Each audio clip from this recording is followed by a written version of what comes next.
pour toute personne qui est là ce soir, pour les personnes qui étaient déjà là, qui ont déjà vu des webinaires. À nouveau, bienvenue. Je suis Antonella Lascali et je suis la directrice du réseau. Et je suis très intéressé à vous faire commencer ce soir sur comment les produits pharmaceutiques sont couverts et comment on peut être remboursé. Prochaine diapo. Deux, trois mots de logistique de façon telle que tout le monde soit en syntonie.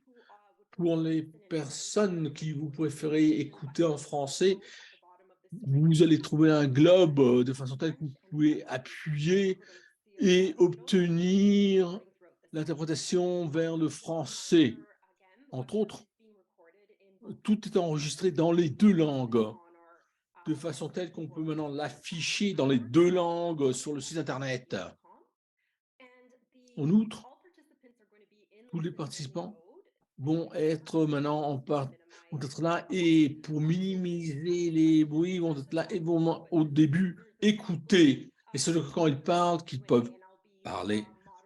En outre, je vais être là, je vais être l'animatrice pour les questions, pour les réponses. Il va y avoir aussi la possibilité à la fin pour poser des questions en direct et y répondre.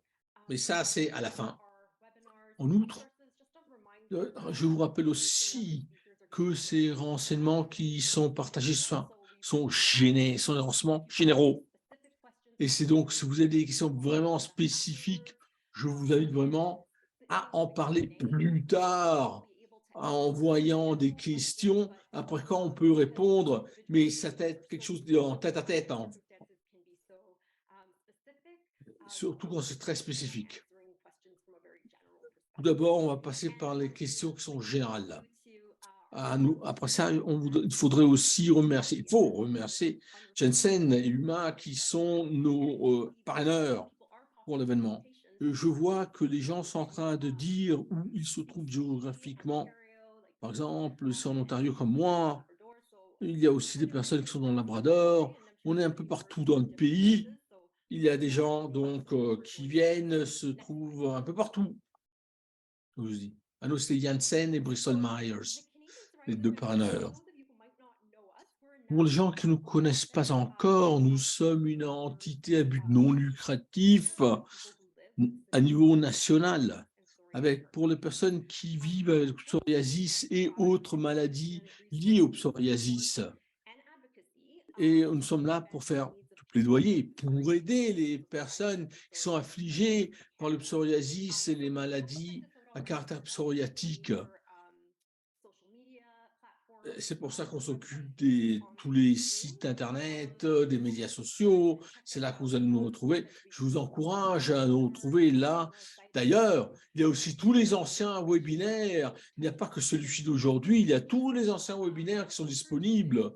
Et on vous encourage aussi que de signer, de vous enregistrer de façon telle qu'on puisse vous envoyer toutes les nouveautés au sujet de ce qui est disponible. En outre, on fournit des renseignements sur les opportunités, sur comment vous pouvez maintenant aussi vous impliquer, car on a pas mal d'activités du côté du plaidoyer, et c'est pour ça qu'on vous encourage à le faire et à inviter aussi des autres personnes.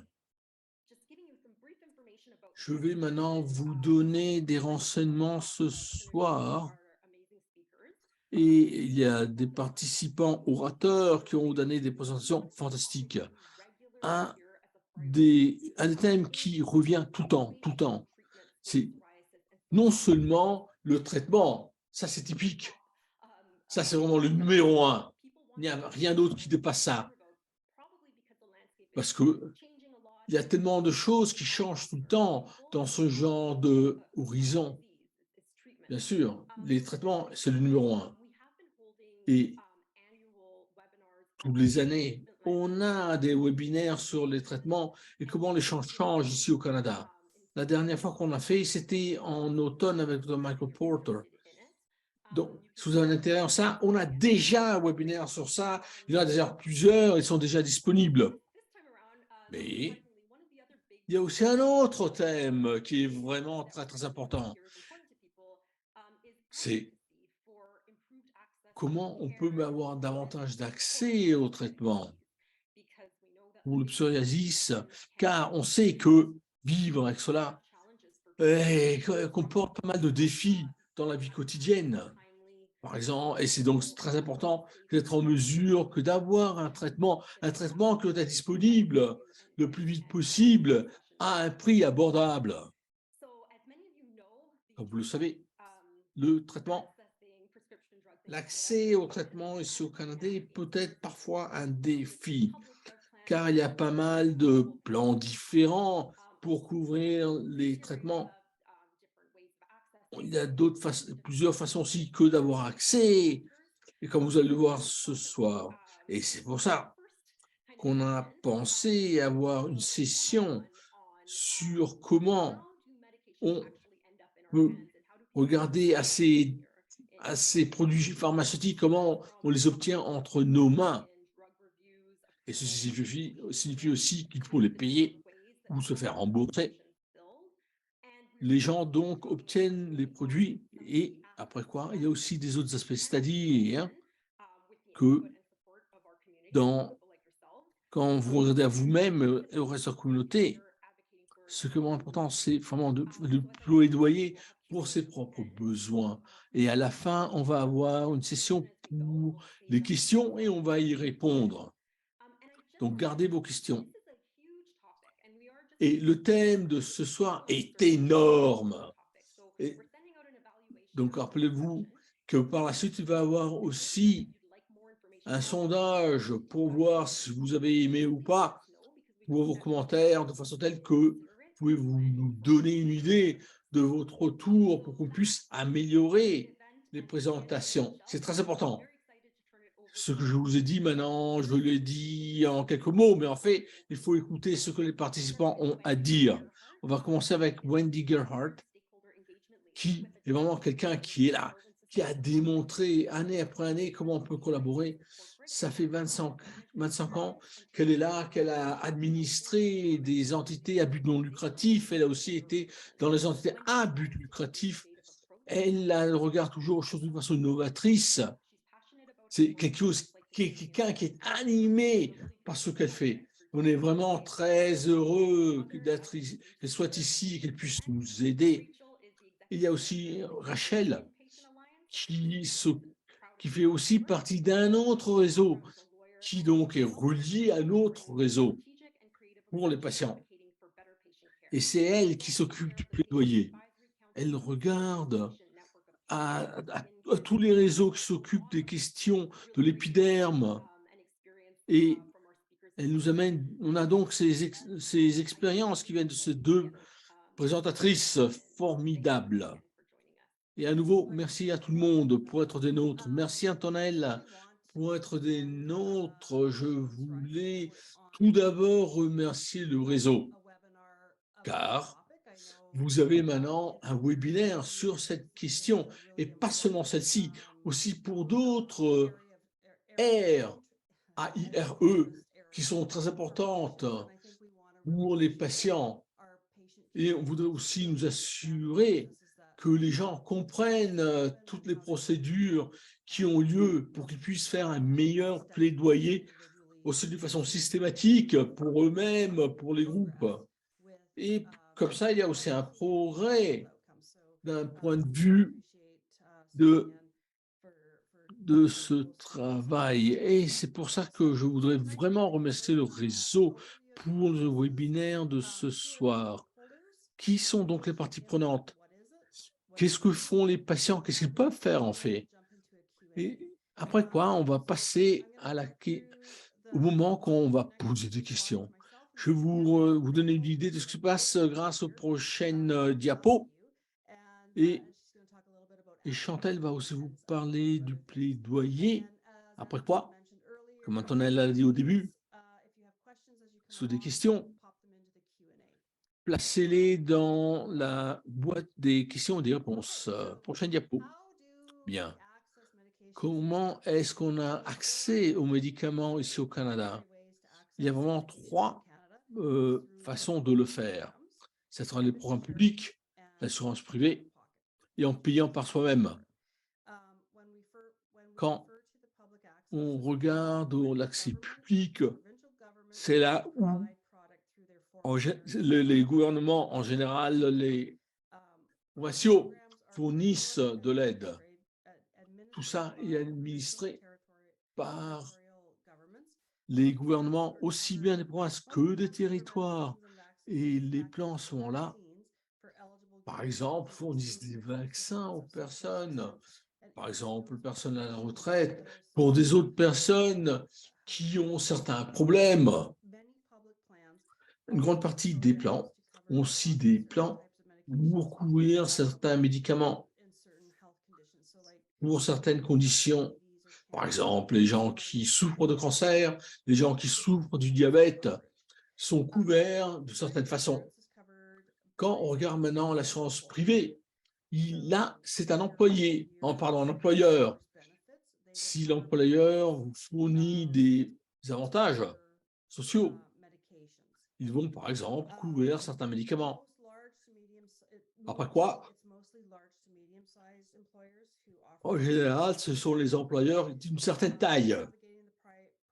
Et c'est assez compliqué aussi que de naviguer à travers ce labyrinthe, de même que c'est compliqué que de naviguer le labyrinthe public, mais on peut le faire.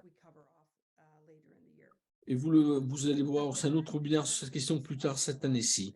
Et il y a aussi une autre possibilité qui, malheureusement, n'est pas l'idéal, car il y a les personnes qui ne peuvent pas avoir accès ou un accès limité au privé et au public et doivent maintenant payer en sortant l'argent de leur portefeuille.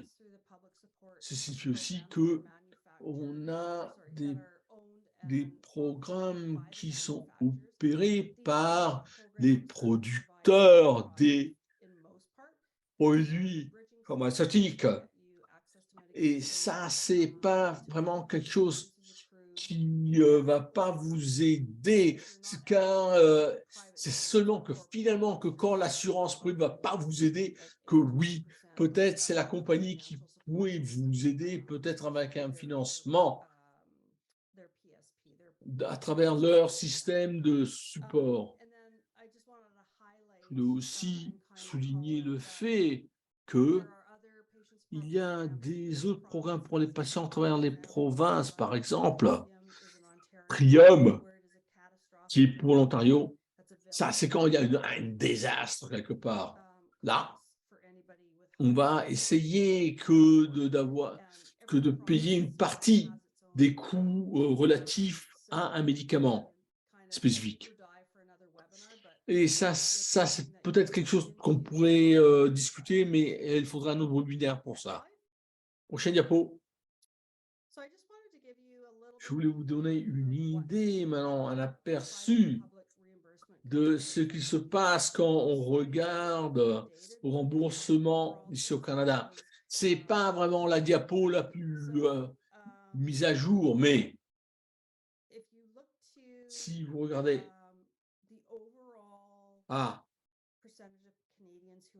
au nombre de Canadiens qui ont accès au public ou à la couverture privée, vous allez voir, c'est la plus grande partie de ces personnes. Et presque 2/3 de ces personnes ont aussi une couverture privée. Et donc, tout dépend bien sûr de la maladie pour lesquelles on pourrait être couvert. Mais en outre, vous voyez, 26% des gens ne sont couverts que par la couverture publique à travers plusieurs systèmes. Ça, c'est en général pour les personnes qui sont à la retraite ou qui sont aidées de façon d'une autre par de l'aide sociale. Et il y a aussi des groupes de soutien, par exemple celui de Trillium en Ontario, mais je sais qu'il en existe d'autres dans d'autres provinces. Il existe d'ailleurs un peu partout dans le pays. Et 10% des gens peuvent obtenir les traitements, mais ils ne sont pas enregistrés pour recevoir les traitements. Ce sont des gens qui n'ont pas été diagnostiqués. Ce sont des gens qui sont maintenant qui gagnent leur vie sans être employés. Ce sont des professionnels et ils gagnent trop d'argent sur le gouvernement pour pouvoir être remboursés.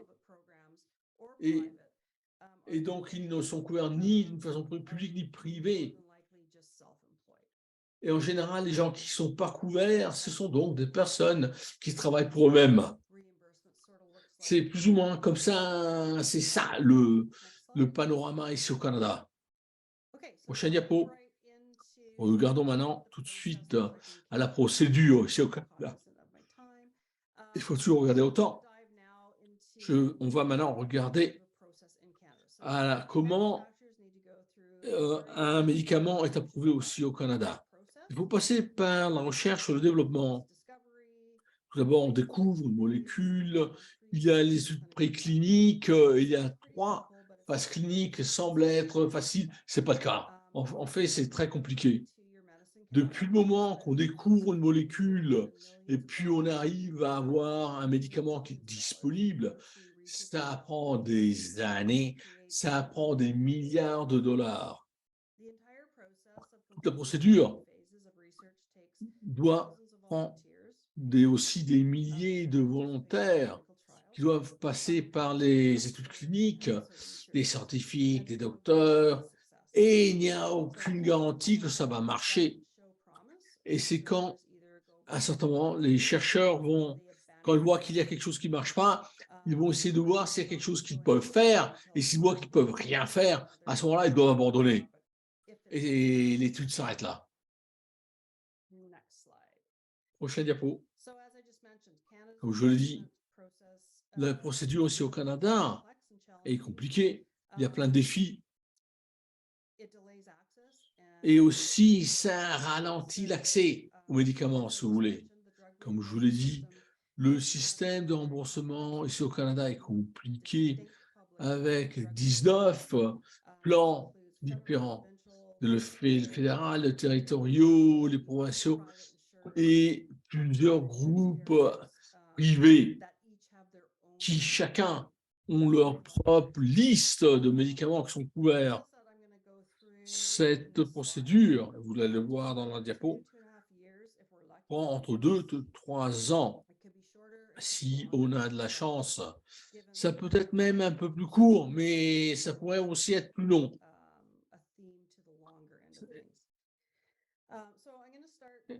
On va ici commencer, regarder ce qui se passe. Le remboursement est un webinaire en soi-même. Je vais donc le dire seulement en quelques mots pour vous donner une idée. On va d'ailleurs vous envoyer des PDF à ce sujet. Et je peux vous dire qu'on utilise pas mal d'acronymes dans ce monde. Le KDTH, quand je parle du KDTH, c'est l'Agence pour la technologie et la santé et l'évaluation de celle-ci, c'est au Canada, PCPA, et l'Alliance des compagnies pharmaceutiques, c'est au Canada. Et ils ont un bureau ici à Toronto qui maintenant amène à Toronto les données qui viennent de tout le pays. Et l'INES, pour toutes les personnes qui sont là, c'est l'Institut national pour la santé, la sécurité et les services relatifs. C'est pratiquement l'équivalent de la KDTH, mais au Québec. Très rapidement. Je ne vais pas aller dans les détails ici. La KDTH et INES, d'une façon indépendante, vont regarder à l'efficacité économique et aussi d'un point de vue de l'hygiène et santé des produits. Après quoi, la PCPA va négocier le prix des produits. Pour le remboursement, les toutes premières démarches sont celles de la KDTH et de l'INES, qui vont examiner les produits pharmaceutiques pour voir aussi comment maintenant il se rapproche ou se différencie des produits déjà sur le marché. KDTH et INES sont maintenant les moyens par lesquels les producteurs peuvent maintenant introduire des médicaments au Canada. Et ils vont donc nous afficher si oui ou non, ils vont appuyer les nouveaux médicaments qui sont introduits ou que les compagnies veulent introduire. Si un producteur veut passer par le KDTH, le PCPS et l'INES, ils veulent avoir un remboursement qui est public pour leurs produits. Ce qui se passe, c'est que le producteur envoie séparément leur dossier à KDTH, à INES. Il y a plein de choses qui arrivent. Et c'est en ce moment-ci, au début, que les groupes comme nous, on regarde à ce qui est disponible. On regarde aussi s'il y a une recommandation qui est positive. Il y en a aussi de négatives. Nous, on espère toujours qu'il y a quelque chose de positif. À ce moment-là, c'est que la PCPA négocie maintenant le prix pour payer le médicament pour les patients. Mes notes sont un peu étranges ici, mais restez à l'écoute. Pratiquement, on va voir si oui ou non le médicament va faire partie des négociations, être approuvé ou pas. Si les négociations montrent que on pourrait avoir deux provinces, et je le dis comme ça, qui ne vont pas faire partie des négociations, les autres 8 vont faire. Donc, il n'y a que 8 provinces qui vont accepter ces négociations. Les négociations continuent. Et une fois que les parties sont d'accord sur le prix, à ce moment-là, on va envoyer une lettre qui spécifie que le produit est disponible au niveau provincial en termes des produits qui sont couverts dans la province. Par contre, si ce produit n'est pas inclus, à ce moment-là, ça va être très difficile pour le producteur que de faire quelque chose dans cette province-là. C'est donc vraiment quelque chose de très important pour le remboursement. C'est cette lettre, de façon telle qui est octroyée à la fin des négociations. En outre, il y a des choses qui peuvent être... il se peut aussi que les provinces qui ne sont pas là, elles vont dire qu'il y a moins d'opportunités pour le producteur que de négocier le prix. Ça ne veut pas dire qu'il ne va pas y avoir de négociation, ça veut dire seulement que c'est un peu plus compliqué. Et après quoi, on regarde aux négociations avec les provinces. Une fois que la lettre est envoyée, à ce moment-là, il y a des négociations au niveau provincial et le tout a lieu une fois qu'il y a une recommandation qui est disponible. Les listes provinciales vont inclure le produit. Du côté privé, comme on vous l'a dit, ce n'est pas obligé que un producteur passe par là. Ce peut donc que le producteur va envoyer les documents au public après avoir envoyé les documents au privé. Ils vont indiquer quelle est la classe des médicaments, ils vont indiquer ce qui va avec, aussi indiquer aussi comment et quand on peut commencer les négociations. En général, ça va très vite. Et ici, ça prend un peu moins de temps, mais c'est un peu plus compliqué d'un point de vue pratique avec tous les changements dans l'environnement. Et à ce moment-là, ça va être remboursé. S'il y a des gens qui sont intéressés, on peut aller dans les détails plus tard quand vous allez poser des questions. Je voulais aussi vous dire qu'il y a l'accès quand il y a aussi des patients qui s'impliquent, car si il y a quelque chose qui est premier dans sa classe, à ce moment-là, les groupes des patients vont être là et vont faire des négociations, mais en général, c'est pas ça qui arrive. Quand on regarde aux 3 niveaux, donc le KTTH, l'INES, le PCPA, et aussi la Colombie-Britannique qui a son propre système très systématique. Ce qui se passe, c'est qu'il y a une fenêtre d'opportunité quand on envoie les traitements. À ce moment-là, vous allez voir, par exemple, notre réseau qui signale ce qu'il y a signalé. D'ailleurs, on va vous demander carrément, on va demander à nos patients, toutes les personnes que nous connaissent, s'il y a quelque chose qu'ils voudraient nous communiquer de façon telle qu'on puisse le communiquer au gouvernement dans le Colombie-Britannique. Et chaque institution a quelque chose de semblable. Ils vont aussi regarder au retour qu'ils remarquent. Et il faut aussi regarder à quand il y a toutes ces fenêtres qui sont ouvertes. Et par exemple, un tunnel demande toujours « Qu'est-ce que vous avez à dire ?» de façon telle qu'on peut tout de suite, quand la fenêtre d'opportunité est là, utiliser cette fenêtre d'opportunité. De façon telle que ça peut avoir un impact positif sur vos vies. Après ça, il y a aussi le PCPA.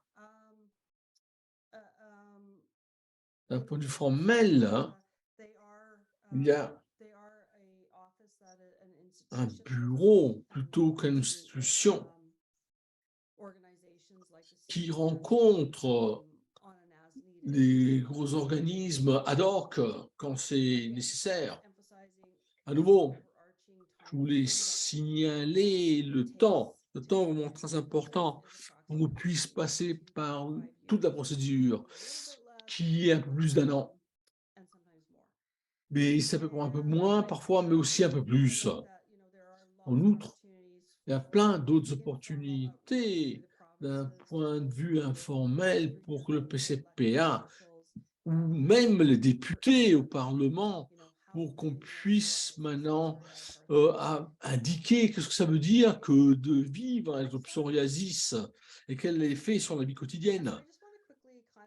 Je voulais maintenant vous donner une idée, un aperçu de ce que ça veut dire pour un patient maintenant que de s'impliquer avant que de passer le micro à Rachel. Par exemple, on regarde ce qui se passe d'un point de vue de l'expérience avec les traitements, car ça fournit l'opportunité à l'organisation que de rassembler le tout et le mettre, vous savez,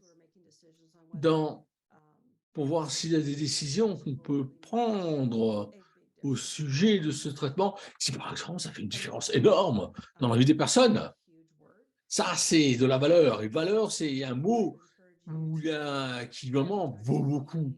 À chaque fois que vous voulez voir faire quelque chose, faire un sondage par exemple, parlez toujours de la valeur du médicament dont vous parlez. Et maintenant, je pense que le moment est venu que de céder le micro à Rachel.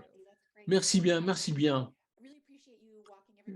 Je suis vraiment très content que tu as passé par toutes les choses très compliquées. Car ça donne une idée de la complexité de ces produits. Et non seulement les gens du réseau du psoriasis, mais aussi des autres réseaux reliés ont travaillé sur ces questions. lors de ces moments critiques, par exemple, quand il y a la fenêtre d'opportunité pour les patients que de pouvoir s'exprimer, pour qu'on puisse, pour qu'on puisse prendre des décisions, pour que les personnes qui sont en charge des décisions puissent prendre ces décisions. Et maintenant, l'accès au traitement, c'est vraiment quelque chose de vraiment très important. Par exemple, quelqu'un qui a des problèmes d'épiderme, on se retrouve avec des droits pour ces personnes, des éléments qui, selon nous, doivent être là de façon telle que les personnes qui ont des problèmes de peau peuvent maintenant vivre une vie normale ou le plus normal possible. Il y a un accès au traitement qui à la fin, ça, c'est vraiment un des droits qui est là. Et quand on parle de droits, ce n'est pas nécessairement des droits légaux, bien qu'il y ait des droits légaux auxquels vous avez droit. Et vous savez, les organismes qui s'occupent des droits des patients qui ont des problèmes d'épiderme, nous, on veut s'assurer que ces personnes puissent avoir accès à tout, à quoi ils ont droit. C'est pour ça que maintenant, on est en train de changer un peu de plaidoyer systématique, où on va changer tout le système, de façon telle que l'avenir pour les patients de personnes qui ont des problèmes d'épiderme, de psoriasis, plutôt on va regarder, c'est le plaidoyer en tant que plaidoyer, dans le sens que on peut faire le plaidoyer, Wendy vient d'en parler. Par exemple, il y a la fenêtre d'opportunité, mais il n'y a pas que ça. On regarde aux gens qui s'occupent des règlements et aux gens qui vont prendre le médicament et le mettre et le rendre disponible. En outre, on a soutenu tout le réseau du psoriasis. Et ça, c'est vraiment quelque chose de très ample. C'est pour ça qu'on doit regarder ce qui se passe au niveau du gouvernement, vous l'avez entendu. Mais parfois, on parle aussi d'autres choses, c'est-à-dire il faut que les gens se rendent compte de ce qui se passe au travail, les employeurs, à l'école, l'université. Et de façon telle aussi que les gens, on peut en parler. Quand on parle aussi aux gens qui s'occupent de notre santé, de façon telle qu'on peut obtenir un plan qui marche bien pour nous, qui réponde à nos questions. Et ce n'est pas seulement un plan qu'on a, on a un deuxième plan, au cas où que le premier plan échoue. C'est pour ça qu'en fonction d'où se trouve tout cela, comment on s'approche à la question, comment on se prépare, tout ça, ça peut comporter des choses différentes. Comme Wendy l'a dit auparavant, regardez les organismes. On va faire du plaidoyer pour améliorer l'accès aux options pour traiter les gens. Et nous, on a aussi remarqué que parfois, ça marche très bien si on collabore d'autres personnes. Dans d'autres cas, on veut que les gens sachent au niveau public ce qu'il se passe que de vivre avec des maladies psoriatiques. Et il y a des gens qui sont là avec leur propre expérience. Il n'y a pas mieux. Et il y a de nombreux endroits où vous pouvez aller. Vous le voyez ici affiché sur la diapo. Et on peut à ce moment-là aussi essayer que d'avoir des gens qui ont avoir une meilleure idée de ce qui se passe. Et ça, c'est mieux pour nous aussi. On doit aider les autres à comprendre, en sorte qu'on puisse vraiment partager notre idée de ce qui doit être changé pour qu'on puisse faire marcher les choses pour tout le monde. Faites-le avec vos amis, votre famille, les personnes que vous aimez. On a vraiment les meilleures associations. Bien sûr, les réseaux canadiens de psoriasis, mais il n'y a pas que ça. On travaille avec l'Association des dermatologues canadiens. C'est pour ça que maintenant, on a vraiment des liens pour qu'on puisse parler de ces choses. Et on veut être en mesure aussi que de donner la perspective des patients, surtout quand les députés se réunissent pour prendre des décisions, pour leur indiquer qu'est-ce qui doit changer, comment. Et bien sûr, il y a plusieurs genres de choses dont on parle de ce côté, l'accès aux soins. Ça aussi, c'est très important. Et ça aussi, ça peut marcher même très bien. Il y a aussi toute la question des références médicales. On demande aussi une deuxième opinion, car parfois, avoir l'opinion d'un médecin, c'est bon, mais parfois, c'est mieux qu'en en avoir deux. Et il y a aussi les gens qui présentent un plan de traitement, mais on voudrait maintenant la vérifier avec quelqu'un d'autre. Et bien sûr, quelqu'un de professionnel. Il y a aussi des stigmates, hein. Peut-être vous l'avez déjà entendu. Ça arrive. C'est un des problèmes qui se trouve un peu partout, qui maintenant touche de plein fouet les personnes qui ont des problèmes de peau. Il y a des gens qui disent « Ah, tu sais, tu vas pas en mourir, c'est seulement, t'es moins beau, t'es moins belle, mais à part ça, c'est pas vraiment un problème, c'est pas que ce soit mortel. » Et les gens, ça, c'est ce que ces gens disent, c'est des gens qui n'ont pas de problème. Ça, c'est des vrais problèmes, en fait, que nous vivons. Regardons maintenant en dessous de la surface pour voir comment on peut engager les professionnels, les rhumatologues, les dermatologues, les médecins, les pharmacistes, les infirmières. On est en train de regarder vraiment à un groupe très ample de professionnels où on va maintenant voir comment on peut avoir la recette pour un produit spécifique. Donc, il faut maintenant faire un plaidoyer. On veut aussi se préparer pour cela. C'est quelque chose aussi de psychologique. Quand on se prépare, il faut le faire au niveau psychologique tout d'abord, mais il y a aussi des émotions dont il faut parler, ou au moins tenir compte. Il faut voir comment on va réagir, car ces choses peuvent être aussi des choses qui peuvent maintenant déclencher des autres problèmes.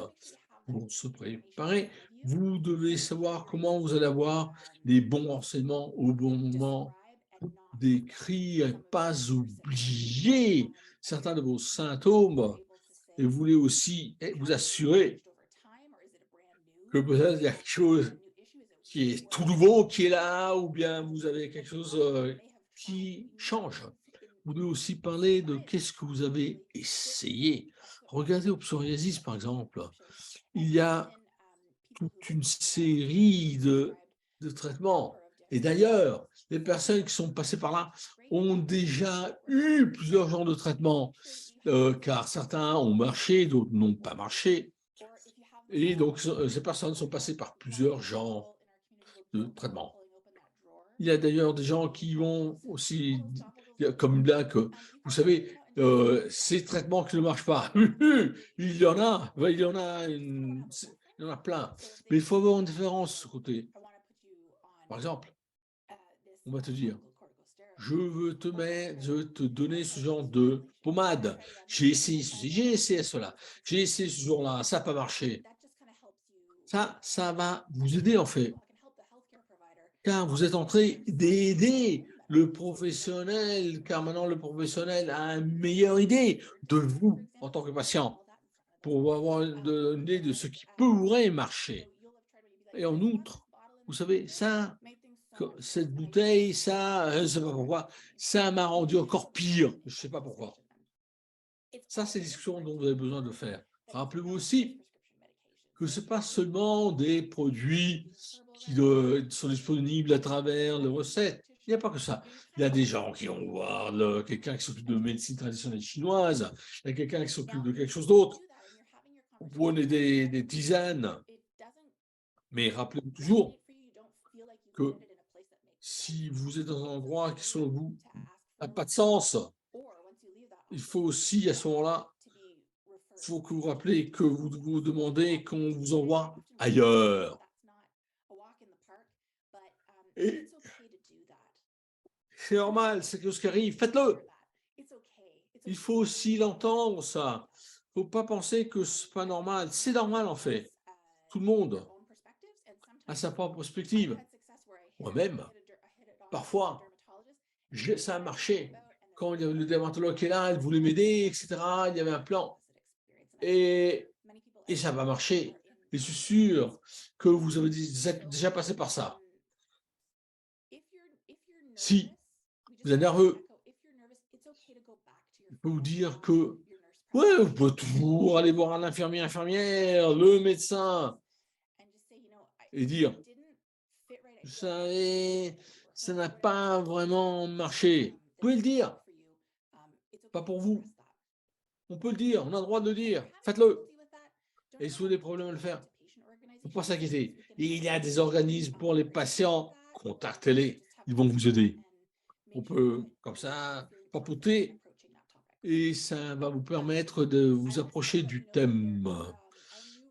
Mais il n'y a pas que ça, il y a aussi des nouvelles ressources qui sont toujours disponibles, venant par exemple du réseau.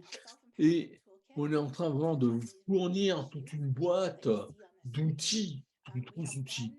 On a d'ailleurs un outil sur comment on en parle aux enfants au sujet de leur peau. On a un autre sur comment on parle maintenant aux aides sociaux. Et il y a aussi deux autres sources, vous les voyez ici tout en haut. C'est maintenant des conseils aux gens qui viennent d'apprendre qu'ils ont ce problème. Et il y a aussi des guides sur comment, par exemple, on obtient une rencontre avec un dermatologue. Et qu'est-ce qu'on fait une fois qu'on l'a, cette rencontre avec le dermatologue? Car parfois, il y a des gens qui sont vraiment très nerveux. Il n'y a pas que ça. Vous avez déjà fait ça, on a envoyé la lettre à l'assureur et puis la requête a été niée. Et je vais vous dire maintenant très brièvement, qu'est-ce que se passe-t-il? On est assuré, mais le médicament n'est pas couvert. Et parfois, tout est rejeté et on ne comprend pas pourquoi. Wendy l'a déjà dit qu'il y a plusieurs plans qui sont publics ou privés, qui couvrent des centaines de choses. Il y a d'ailleurs, les variations qu'on compte sont des milliers en fait. C'est donc assez commun qu'un produit ne soit pas sur la liste en général. Le produit est bien là. Et tout d'abord, il faut s'assurer que le produit est disponible sur la liste. Et donc, c'est couvert. Parfois, c'est sur la liste, mais pas d'une façon spécifique qui est celle par laquelle on vous a maintenant demandé que de prendre ce produit. Et ça, maintenant, ça revient à dire qu'il faut regarder pourquoi c'est important que les patients aient quelque chose à dire. Car il y a des critères qui doivent être maintenant remplis. Ce n'est pas que le produit est là. Non, il n'y a pas que ça. Il y a des complications et il faut que le patient ait toujours l'accès à ce produit. Il y a des astuces et on va vous envoyer des astuces demain d'ailleurs dans un PDF de façon telle que vous puissiez maintenant l'avoir disponible. Comme vous allez voir, c'est quelque chose qui est disponible. Maintenant, vous devez parler à votre gérant des ressources humaines. Et si vous ne voulez pas dire le problème que vous avez, oh, c'est comme ça.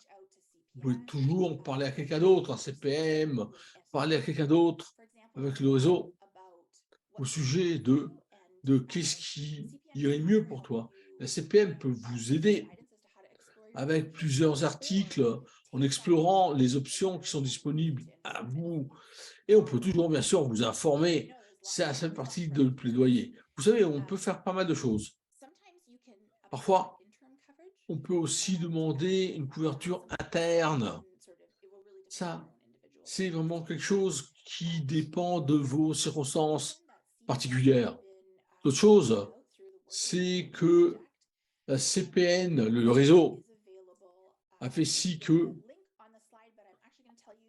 il y a d'ailleurs un lien, c'est sur la diapo. Ça marche. Là, vous allez trouver tout un guide sur comment les choses peuvent être disponibles et comment faire au travail. En outre, si maintenant, à nouveau, il y a votre requête n'a pas été approuvée, il faut comprendre pourquoi on l'a fait. Par exemple, il y avait des critères que pour lesquels vous n'êtes pas qualifié. Donc oui, le produit est disponible, mais pour autre chose. Donc ça, c'est ce qu'on appelle hors de l'étiquette. Vous avez besoin de ce genre de renseignements pour voir s'il y a, par exemple, aussi eu quelque chose qui a été mal compris, peut-être qu'il n'y avait pas assez de preuves cliniques, ou il faut voir il faut suivre un autre chemin pour parvenir aux médicaments. Ça aussi, on va vous l'envoyer demain. Quand j'ai parlé qu'il y a certains médicaments où il faut maintenant cocher toutes les cases, et ça c'est général, souvent c'est comme ça pour les produits, pour le psoriasis, c'est il faut maintenant, avant que vous n'arriviez et preniez les produits à la pharmacie, en général, on va à la pharmacie, on a j'ai besoin de ceci, cela, et on te le donne. Là, dans notre cas, c'est pas pareil. Il faut le dire à l'avance. Ils vont vérifier si tous les critères sont respectés. C'est une pré-autorisation. Donc, c'est une étape supplémentaire. Demain, d'ailleurs, le réseau va lancer une nouvelle initiative au sujet de cette autorisation. Demain, il va y avoir un nouveau site Internet et vous allez voir comment il s'appelle aussi dans le PDF qu'on vous a envoyé demain. Et on va aussi vous parler de comment on peut parcourir le labyrinthe des plans privés. Et on va vous dire aussi qu'est-ce qui reste constant et qu'est-ce qui change. Mais dans ce site Internet, vous allez voir toutes les nouvelles pour les patients. Et tout ça contient plein de renseignements sur quand on fait ceci, quand on fait quoi, quand par exemple la requête n'a pas été approuvée. C'est un nouveau, c'est demain. Vous allez être gâtés demain. Et à nouveau, je sais qu'on n'a pas beaucoup de temps, donc je vous donne maintenant céder le micro à Antonella. Merci Rachel. Et merci Wendy aussi. Comme on l'a dit, il y avait plein de renseignements et pas mal de procédures par lesquelles il faut passer au moment qu'on est en mesure que de parvenir à obtenir le traitement. Merci pour nous avoir informés. En deux mots, nous, du réseau du psoriasis canadien, on rencontre toujours les parties prenantes, vous l'avez vu dans les diapositives, dans les diapos, les ministres de la Santé, les personnes qui ont été élues pour s'occuper de ce genre de questions pour les traitements et les gens qui ont fait du plaidoyer pour nous. Rachel a aussi parlé du fait qu'on a toute une campagne. Je ne sais pas si on peut vous le dire ici, mais il ne faut pas s'inquiéter, on va l'envoyer dans l'autre site Internet pour vous donner une idée du travail qui est fait pour que les gens maintenant aient une idée de ce qui se passe. Et en outre, je voudrais aussi vous dire qu'on essaie vraiment que d'insérer notre voix dans la communauté du monde de psoriasis. Et chaque fois, chaque mot qu'on peut utiliser pour faire avancer notre cause et faire diminuer les défis que les gens rencontrent, les patients, on va le faire. Bien sûr, on va enseigner ce qui se passe au niveau du psoriasis. Il y a aussi un soutien au niveau des ressources qui ne sont jamais statiques, elles changent tout le temps. Et comme vous l'avez dit aussi, c'est l'effet sur la qualité de la vie. On a aussi remarqué que pratiquement 63% des participants nous ont dit très clairement que le diagnostic a fait chuter leur qualité de la vie. Il faut donc faire quelque chose pour les aider. Ce soir, on a parlé des médicaments, mais vraiment, nos messages, pratiquement, ce sont des messages continus sur tout ce qui touche le traitement pour les personnes qui vivent avec ces conditions cliniques. Et c'est pour ça que je vous encourage à faire tout, vous impliquer, à écouter, à nous parler, parce que vos voix sont importantes. On va partager ce que vous avez à dire, de façon telle qu'on puisse lutter. Tout ce qui a un impact sur vos vies. Rachel, comme vous l'a dit Rachel. L'autre chose est que pour s'impliquer, il y a des ressources. Wendy en a parlé, en fait. Comment on peut maintenant contribuer au sondage? Assurez-vous que d'ajouter vos retours dans ces sondages. Et à nouveau, on travaille aussi avec toute la communauté, avec la CSPA, donc Rachel, on travaille avec les patients. Ils sont vraiment très importants, ces patients. Vous regardez à la possibilité que de faire les choses. Il n'y a pas que ça. Il y a aussi, vous pensez au fait que tout le monde est différent. Donc, comment on peut savoir si on a répondu de la bonne façon ou moins au traitement, car aussi la réponse peut être différente en fonction du temps. Ce que je vous dis, c'est qu'il faut regarder au traitement à l'heure actuelle. Donc, c'est seulement comprendre ce qui est là et ce qui est en train d'arriver à l'horizon, car il y a des nouveaux traitements tout le temps, tout le temps, tout le temps.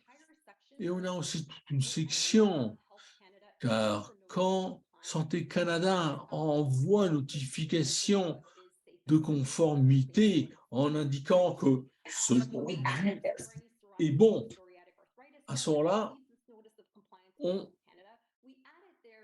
on ajoute ce médicament aux autres qui sont déjà là.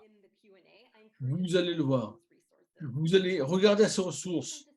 On a aussi toute une ligne pour les traitements, car les traitements changent tout le temps en fonction du temps. Parlez-en au docteur. Vous devez aussi partager cela et partager ce que vous avez lu dans notre site avec le docteur. On ne sait jamais. Et je voulais aussi vous dire que si la question maintenant, est-ce que maintenant mon traitement est couvert? La réponse pourrait être sous cette question dans notre site internet. Donc, vous guidez si un plan dans vos territoires, dans votre province, en fait, inclut ce genre de produit, celui que vous êtes en train de considérer. Et ça va donc non seulement vous parler du produit, mais aussi du territoire ou de la province dans laquelle vous vous trouvez. Car il faut les deux. Vérifiez. Je pense que la prochaine diapo est celle des questions et des réponses. Bien, c'est bien ça. On vous encourage à... On a encore 2-3 questions qui sont là, je crois, puisqu'on a une minute. Donc, Rachel a déjà répondu à certaines des questions. Donc, la question était au sujet de pourquoi certains médicaments qui ont été approuvés, qui ont même un chiffre DIN, ne sont pas enregistrés. et qui ne se trouvent pas dans les plans privés. Bien que le produit est là, il a même reçu son chiffre DIN. On n'a presque pratiquement pas de temps. Je voulais m'assurer que Karen, qui avait posé la question, ait une réponse. Bien.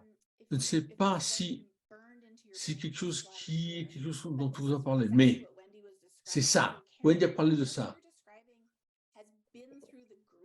Le produit est passé par le vert, tout en haut. À ce moment-là, ça va maintenant passer au plan privé.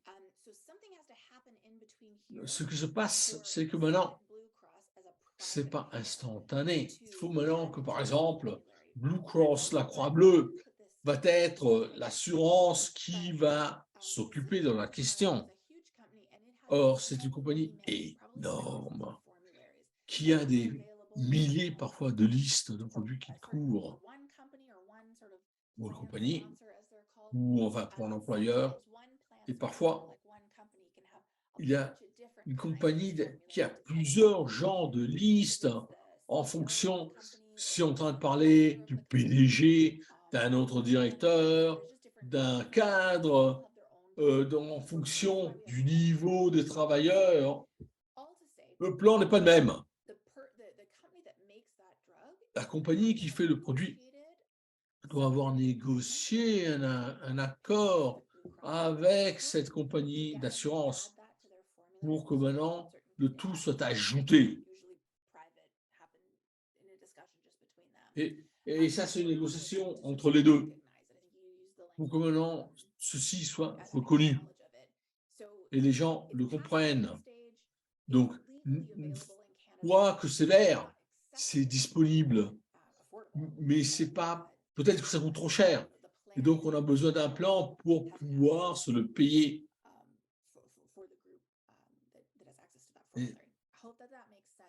J'espère que ça a du bon sens. Antonin, là, c'est très bien ces choses. Et si vous voulez, n'hésite pas, pose-lui des questions directement une fois que le webinaire est conclu. Ou autrement, si ce n'est pas la réponse, je peux la trouver. Il ne faut pas s'inquiéter. Merci bien. Et Rachel, merci beaucoup pour la réponse. Un, devant tout le monde, et deux, affiché dans la boîte des questions, sur le panneau des questions et des réponses. Il y a pas mal de très bonnes idées ici que vous avez entendues. Il y a des plans aussi qui s'intersectionnent, comme vous l'avez entendu. C'est pour ça qu'il faut vraiment regarder à celui qui te touche toi. Quels sont les critères relatifs et comment il y a une intersection avec le plan public disponible en territoire et ou la province. Et voir aussi s'il y a des coûts qu'on encourt. Maintenant, je voudrais remercier tout le monde. Et la façon la plus simple de nous trouver, c'est de nous trouver sur Internet. Et là, vous pouvez trouver toutes les ressources dont on a parlé. Et on va vous envoyer tout le matériel dont on vous a parlé demain. Les astuces aussi. À nouveau, ce thème est énorme. Et rappelez-vous aussi qu'il y a un formulaire qu'il faudrait remplir de façon telle qu'on peut nous dire qu'est-ce qui pour vous est vraiment très important, qu'est-ce que vous voulez savoir, car le thème est énorme. Il est très ample et ça couvre vraiment pas mal de terrain. Rachel l'a dit, il y a plein, et Wendy aussi l'a dit, on a l'opportunité que de partager l'expérience. C'est très important ça aussi. À nous, merci à tout le monde, à nos présentateurs, à l'interprète, pardon.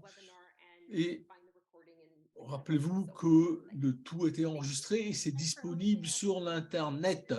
Merci tout le monde. Merci.